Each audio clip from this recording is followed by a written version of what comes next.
How do I say something with confidence? You have to first understand what it is. And I don't mean that in like a woo-woo like setting. A lot of people come to me and go, how do I have the confidence to say this? I'm getting up the courage or confidence to say that. It's the wrong way to look at it. Confidence is not what you have before. Confidence is the outcome. And you get to that by saying things that are assertive. What I teach is confidence is as assertive does. So when you learn how to use your assertive voice, the result is feeling confident. Like if I were to tell you right now, Stephen, I need you to feel sad. You have a hard time feeling sad. If I say, I need you to be afraid right now, you're like, I mean, what is there to be afraid of? Like, you just can't conjure that feeling. Now, if I, for whatever reason, just gave you a elbow to the chest, I mean, you'd be like upset, right? You don't have to wonder what it's like to feel mad. You're going to feel it. It's the same with confidence. You can't just conjure up the feeling of confidence. You only get it by doing assertive things. And the people that are most confident, I find, are the people that have done the thing already. So they have already said the assertive thing. They've already used their voice, because the more assertive they are, the more confident they're going to feel. That's the way it works. So you do it, you find confidence by using your assertive voice. And what is my assertive voice? And how is sort of an assertive voice different to like disrespecting someone? I've got this graph, I think it's taken from your book, Okay. which shows the sort of middle ground of, Yeah. I'll put it on the screen for anyone that can't see, but respecting others sort of versus respecting yourself. And in the middle there, you have your assertive voice. Right. What is my assertive voice? It's a balance. It's a balance between sounding almost passive and sounding aggressive. Assertive says, I'm willing to be direct with you, even in the face of it not going well, but I'm at least going to give you my truth. Or I'm going to say what I need to say without sounding rude. Whenever you are direct with someone, it's also very kind to someone. If I were to tell you and prep the sentence with, Steve, I'm going to tell you this because I know you can handle it. That's different than me going, hey, look, this is probably going to upset you. And I don't mean to upset you, but you just let me know. Like, that is whole lot harder. The assertive voice is, I'm going to be very direct. At the same time, I'm going to say it with a sense of, doesn't have to do with me trying to push my way. I'm just letting you know where I stand. You don't have to always play nice. That's not what I'm saying. There are times when somebody says something that's terrible to you. You don't have to push back. You just can't be pushed over. And so when you learn your assertive voice, that's where you find ways to speak your truth more easily and more readily. So one of the first words or the lessons of say it and using your assertive voice is that every word matters. The number one culprit of that is the word just. We use the word just a lot. It's probably one of my weaknesses that I have, is using the word just. In common conversation, no problem. Nobody cares. But when it comes to having to push a boundary, say something at work, be a little bit more on your toes, just has a way of making you sound hesitant. The most common way we hear that is if somebody goes, maybe an email or a text, hey, just wanted to check in with you. Hey, do you have 5 seconds? Just wanted to touch base with you. It sounds like you're hesitant, as if like, I don't really want to bother you. If you remove the word just, now you're leaning into it. So instead of, I just want to check in, I wanted to check in with you. That's a lot more forward progress rather than just using the word just. But every little word matters. You've had those texts where somebody gives you like a whole paragraph. I don't know how to respond to this. What I teach is that the longer your answer, the more questions you're going to get. The longer that conversation's going to go, the longer the argument's going to go. So you have to find ways to say more with less. You have to find ways to say more with less. So does the amount that I speak have consequence? Yes. There is it's this idea of the more words it takes to tell the truth, the more it sounds like a lie. Like the more you have to say to explain something to me, the more I start to assume you don't know what you're talking about.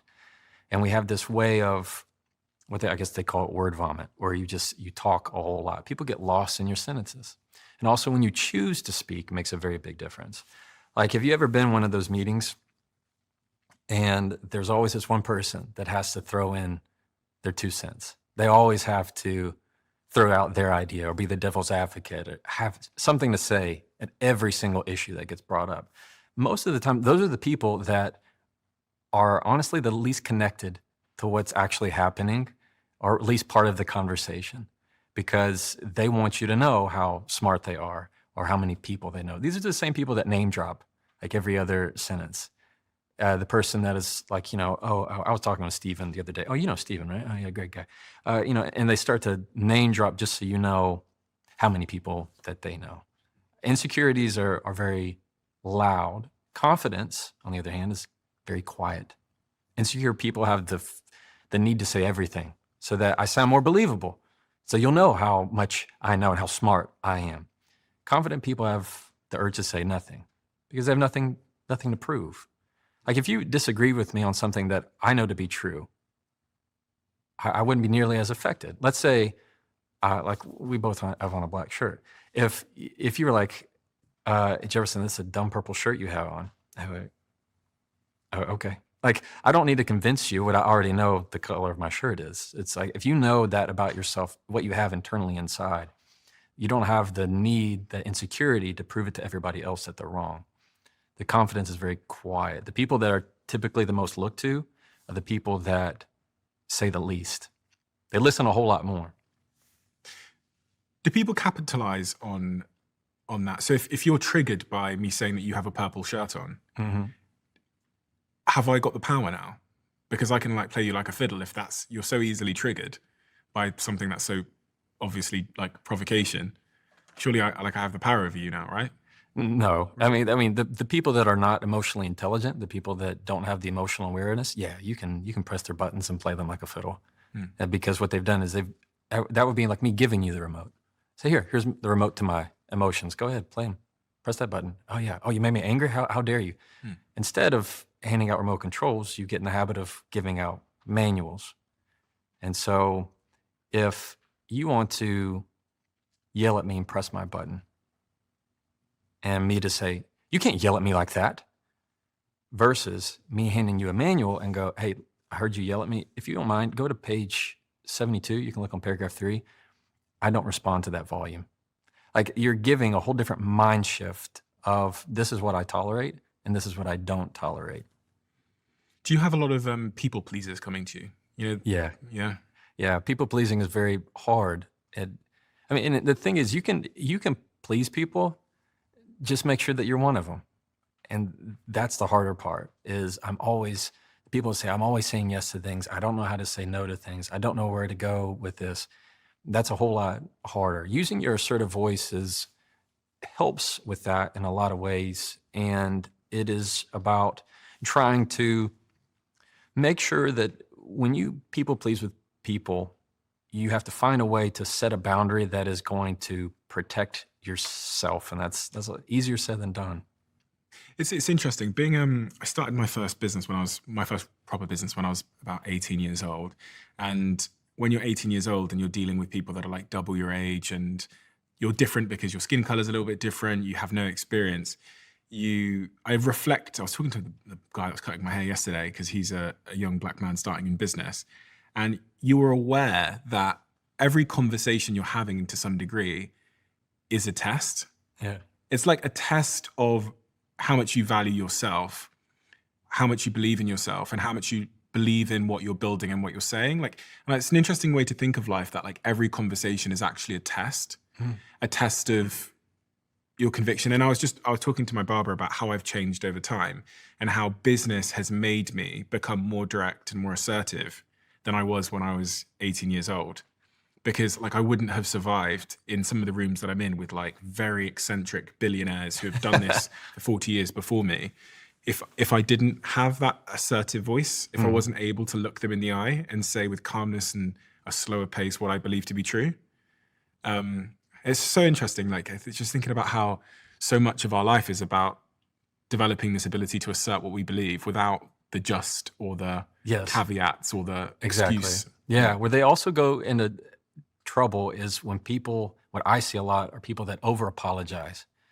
I find that is big with people pleasers, where they say, I'm sorry in every single sentence. Hey, so sorry, I'm just now getting back to you. Sorry, I just now seen this. Oh, I can't come. So sorry. Like they start to apologize for things that are not a mistake. They apologize for things that are not errors. Mm. And when you start to over apologize with every little thing, without you knowing it, it's slowly, drip by drip, corroding your sense of self-esteem, your sense of self-worth. It's you, your self-worth is not tied to how little of an inconvenience you can make yourself by always saying, hey, so sorry, I don't mean to bother you. I just have a quick question. Instead of the over apologies, what I teach is use words of gratitude. So instead of the, so sorry I'm late, even though you were like 1 minute late. Thank you for waiting on me. Or thank you giving, let's say it's an email. Thank you for giving me the time to think on this. Thank you for giving me the time to reply. Thank you for giving me the patience. And you know what the other person's going to think? I am patient. Why, yes, I am. You're so welcome. I mean, you're using words of gratitude to press that. And that's a whole lot easier than the problem of people pleasers. And that's just over apologizing to just about everything. Or they undercut their words. Or they say like, I hate to bother you, but, and then they have to say what they need to say. In this regard, what do the most successful people in the world, the leaders, the prime ministers, the presidents, the CEOs, have in common as it relates to the stuff we're talking about right now? So, you know what I'm saying? So like, are they assertive? Are they people pleasers? Like, what do they have in common here? What I find that people are people. So it's gonna, most often it's just gonna come down to their personality. But overall, your most effective leaders find ways of taking a lot of ideas and words and saying them very concisely. The bigger leaders, they don't write long emails. Yeah, that's so true. They don't write long texts. Rich people don't even say hello and kind regards on fucking emails. They just, they literally, they send emails like text messages. Yeah, I have found in my own life that the richer somebody is, they could care less about an email signature. Yeah. They're not, if they even have one, and they might give you 2 sentences, maybe. Yeah. I mean, it's very, very quick and to the point. Because it's either they really don't have the time. Yeah. It's not really that. It's they want to have the appearance of being they're direct, and they don't see that as an offense. They don't see that as an insult. They see that is the way that I'm going to operate. They don't write long emails. They don't write them in a way that's going, hey, just want to put this on your plate, and if I'm wrong about this, you can totally let me know, and I have a question about this. If you enjoyed that clip and want to see the rest of the conversation, you can click right here. Or if you want to see the latest episode of the Jefferson Fisher podcast, click right here, and I'll meet you there.